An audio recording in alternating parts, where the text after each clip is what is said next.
Hello, welcome back. I'm your host, Hans Schubert, and this is the Now You Know Show.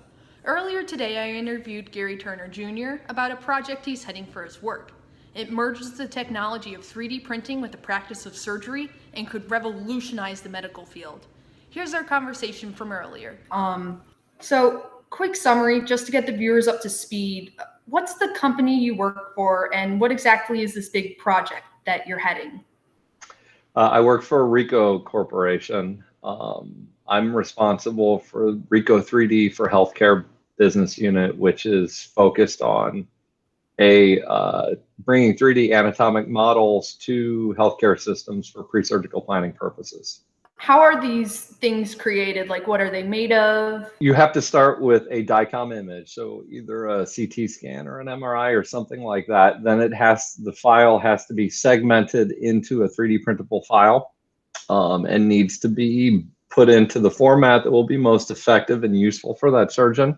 Once that digital conversion has happened, then it's printed on a variety of 3D printers, depending on if you want a soft model, a hard model, different colors, and things like that. Specifically, we print them on Stratasys brand 3D printers.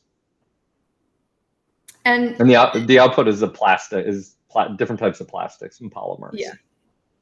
And so what it does is it helps surgeons prepare for surgery on patients? Yeah, so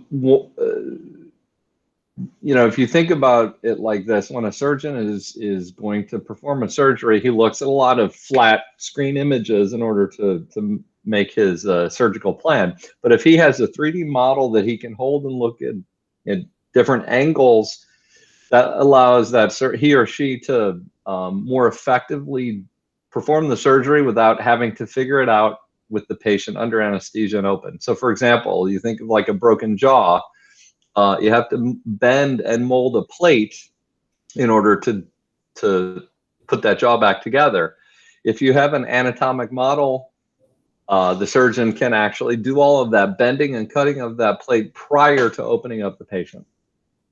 Wow, that's incredible. And does this project use some technology that's like already been developed, or like what part is your company like creating that's like new or like improving upon? We have partnered with IBM to develop a semi-automatic segmentation tool, which is the conversion tool that will have no upfront cost. So hospital systems can open it up to all of their surgeons at no initial cost, and doesn't require any special training and so forth. They can just go through the standard workflow that they use today. And so that's what's different, is that we'll be able to put this into the hands of all surgeons across the country versus only certain high-end systems. And to finish off, are there any like statistics or studies that show the effectiveness of this technology? Certain surgeries benefit more than others, but typically what we see is a reduction in surgical time for applicable surgeries of roughly 40%. Wow. Therefore, also a significant reduction in cost for the hospital system, as well, as you can imagine. And then patient outcomes also are identified to be as much as 60% better. Wow. And we see a significant reduction in patient readmission as a result of these surgeries as well. Thank you. This has been very informative. Thank you so much for all that you've told us. My pleasure. Well, those are probably some of the things you can expect at hospitals in the future. Thank you for watching, and we'll see you next week. And as we like to say on the show, if someone asks, now you know.